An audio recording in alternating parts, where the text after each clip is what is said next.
लोकसभा चुनाव के बाद इंतजार चल रहा है चुनाव परिणाम का, और नेता इंटरव्यू खेल रहे हैं। कई नेता अलग अलग जगह इंटरव्यू दे रहे हैं। अशोक गहलोत का इंटरव्यू चर्चा में रहा। सचिन पायलट का लगातार दूसरा इंटरव्यू चर्चा में है।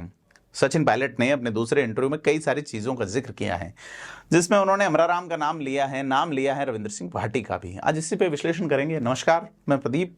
आप थिंक 360 देखना शुरू कर चुके हैं। आपसे अपील है कि चैनल को अभी तक अगर आपने सब्सक्राइब नहीं किया है तो सब्सक्राइब करें, क्योंकि राजस्थान की पॉलिटिक्स पे हम थोड़ा अलहदा और अलग अंदाज से बात करते रहेंगे। आपसे अपील है कि जुड़े रहें। सचिन पायलट पूर्व उप मुख्यमंत्री, कांग्रेस के पूर्व प्रदेश अध्यक्ष, जो आजकल एक स्टार प्रचारक के तौर पे राजस्थान के नेताओं में सर्वाधिक अन्य राज्यों में प्रचार करने वाले नेता हैं। सचिन पायलट को जब पूछा गया कि 2028 का 28 यानी कि 23 में चुनाव हुए विधानसभा में, तो 28 में सरकार फिर से चुनी जाएगी, उसमें क्या भूमिका देखते हैं, तो जवाब हालांकि पूछने वाले को भी पता ही रहा होगा कि वक्त बताएगा या वो उसी वक्त तय होगा, पार्टियां तय करेगी। परंतु सचिन पायलट ने इस जवाब को देने में जिस तरह से कुछ उदाहरण दिए, उससे कई सारे पॉलिटिकल एंगल निकल के आते हैं। मसलन कि बाड़मेर में रविंद्र सिंह भाटी को लेकर उनका दिया गया बयान, उमेदाराम बेनीवाल को लेकर दिया गया बयान, और बयान दिया गया अमराराम, जो कि सीकर से इंडिया गठबंधन के प्रत्याशी के तौर पे लड़ रहे हैं, मार्क्सवादी कम्युनिस्ट पार्टी ऑफ इंडिया। तो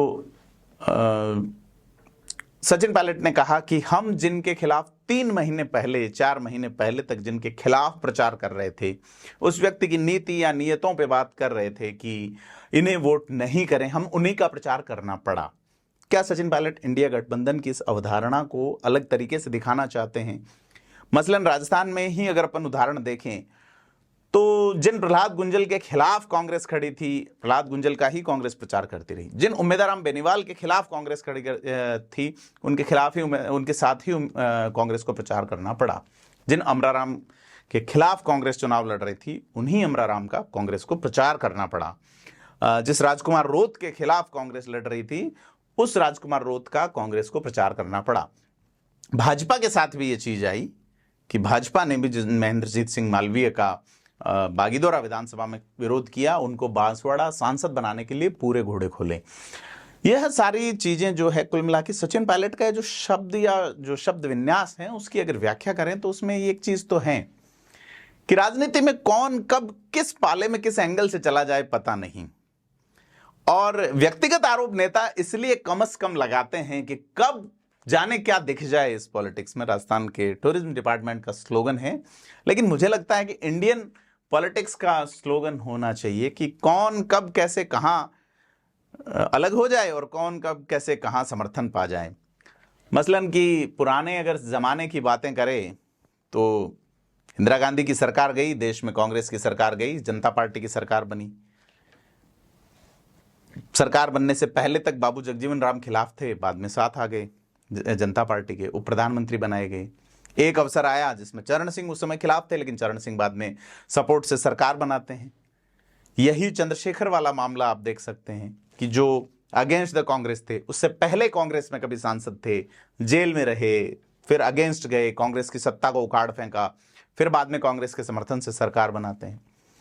तमाम चीजें जो है राजनीति में कैसे भी हो सकती है, और इसका ताजा उदाहरण राजस्थान में हाल ही में संपन्न हुए लोकसभा के चुनाव हैं कि जो लोग विधानसभा में उस पाले से लड़ रहे थे, वो लोकसभा में इधर वाले पाले में आ गए। और यही कहना रहा है सचिन पायलट का कि जो लोग आइडियोलॉजी का जो मैटर है, कि आइडियोलॉजी ये थी कि पिछली बार जिनके खिलाफ हम कह रहे थे कि ये व्यक्ति सही नहीं है, या इस व्यक्ति की जो आइडियोलॉजी, जिस विचारधारा का सिंबल लेके आया है, वो ठीक नहीं है, आप उनके खिलाफ प्रचार कर रहे हैं, 3 महीने बाद ही आपको उसके पक्ष में और उनके गुणगान करने पड़ते हैं। तो ये दोनों ही दलों के साथ हो रहा है। तो इससे डेमोक्रेसी में देखना बनता है कि गठबंधन और ठगबंधन के बीच से कहीं एक महीन रेखा निकलती है, जहां से शुचिता की राजनीति करने वाले नेताओं का निकल पाना बड़ा मुश्किल हो जाता है। सचिन पायलट इसी मुश्किलात को बयान कर रहे हैं, शायद इसी लाइन में कि जिनकी हम खिलाफत कर रहे थे। यहां तक कि उमेदाराम बेनीवाल का जिक्र करते हुए तो सचिन पायलट ये कह बैठे कि वो गठबंधन के उम्मीदवार है, जबकि वो कांग्रेस के सिंबल पे, मुझे लगता है स्लिप ऑफ टंग है ये कि उमेदराम बेनीवाल जो कि आरएलपी के कैंडिडेट थे फिर उधर चले गए। तो अब सीधे तौर पे इससे एक चीज नजर आती है कि अशोक गहलोत क्या उमेदराम को लाए, लगता नहीं। हरीश चौधरी वाला एंगल ज्यादा लगता है। और सचिन पायलट का यह कहना इससे क्लियर है कि हरीश चौधरी अपने आप में राजस्थान में खास करके मारवाड़ के कद्दावर नेताओं में एक अलग और अलहदा छवि बनाने की पूरी शिद्दत से उन्होंने कोशिश की और अपने आप को किंचित सफल भी साबित किया है उमेदराम बेनीवाल को टिकट दिला के और उमेदराम बेनीवाल को एक पुरजोर चुनाव के लेवल पे खड़ा करके।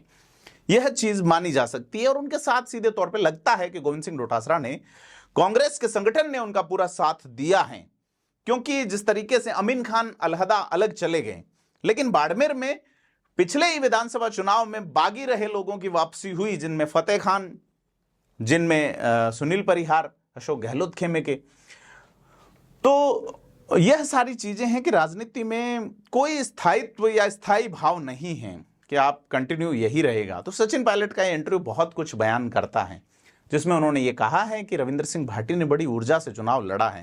हालांकि जीतने की बात उन्होंने उमेदराम के लिए ही कही, जो कहनी बनती भी थी उनके लिए कांग्रेस के नेता के नाते, लेकिन उन्होंने ये कहा है कि रविंद्र सिंह भाटी ने बड़ी शिद्दत से और प्रभावी चुनाव लड़ा है।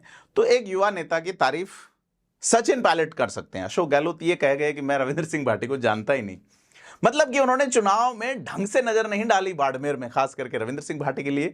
अगर उन्होंने ये कहा है जो व्यक्ति 200 में से एक व्यक्ति चुन के आ रहा है, आपके साथ सदन में बैठ रहा है, मारवाड़ी में बोलने के चक्कर में वो खासा ट्रेंड हो जाता है। जब वो छात्र संघ का चुनाव लड़ रहा था तो वैभव गहलोत के इन्वॉल्वमेंट को लेके बात आई, किस तरीके से कि रविंद्र सिंह भाटी बिना किसी छात्र संगठन के समर्थन के चुनाव लड़ रहे हैं। तो अशोक गहलोत के कहने के माने कई निकलते हैं, लेकिन फिलहाल अभी के जो माने निकल रहे हैं उसमें आनंद लेना बनता है। और उस आनंद ही का एक चुटीला व्यंग जो है वो सचिन पायलट के इस से निकलता है कि रविंद्र सिंह भाटी ने अच्छा चुनाव लड़ा है। तो कुल मिलाकर राजस्थान में चर्चाएं गजब की है, क्योंकि लंबा इंतजार है। अब 15 दिन से अधिक का इंतजार अभी भी बचा है लोकसभा चुनाव के परिणामों का। तो जून का महीना है, 4 जून को किसका तय होगा कि 2 जून की रोटी जो है वो संसद से कमाएंगे। तमाम चीजें हैं, हम आपको लगातार अपडेट रखेंगे। आपसे अपील है कि थिंक 360 को सब्सक्राइब करें और वीडियो को लाइक, शेयर और कमेंट जरूर करें। धन्यवाद।